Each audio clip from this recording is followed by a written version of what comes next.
My name's Alex Cunningham, and this is my exhibition presentation on how to build a computer. I'm going to be using these parts while building the computer, so let's get right to it. So after putting your CPU into your motherboard, the next step you need to do is put the fan on top like I did here.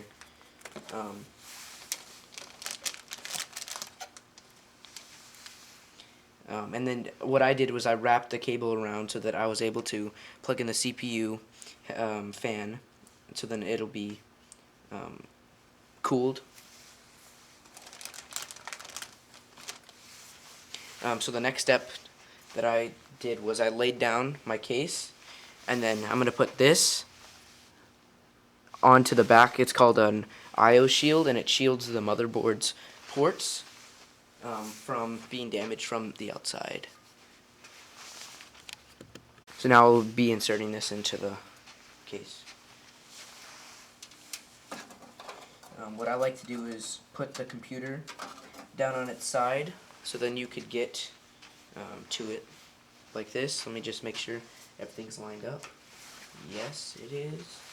So then push it in, and there you go. So now I'm going to install these screws into the motherboard to keep it holding against the case. Right, now I'm going to be installing the RAM into the motherboard. Since I only have one stick of RAM, I'm going to be sticking it into the second slot. You have to make sure that this line right down here is lined up with the RAM thing in the motherboard. So for me, the logo is facing me.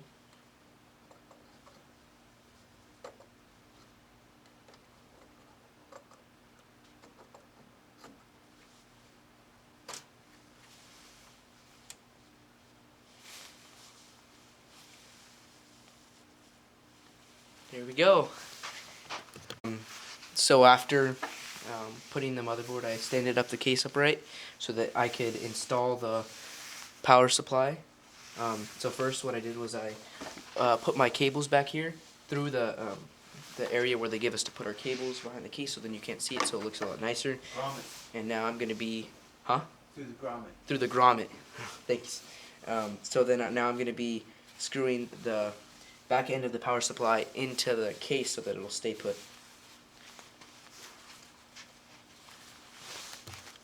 Installing the power supply, I'm going to be connecting different cables into the motherboard to power different things throughout the system. So now we'll be installing the power supply into the slot. After doing a little cable management, it already looks a lot better, and I'm still not finished with the case though. I still have to install the graphics card and then connect all the wires to the motherboard. While installing the power supply, I'm going to be connecting different cables into the motherboard to power different things throughout the system.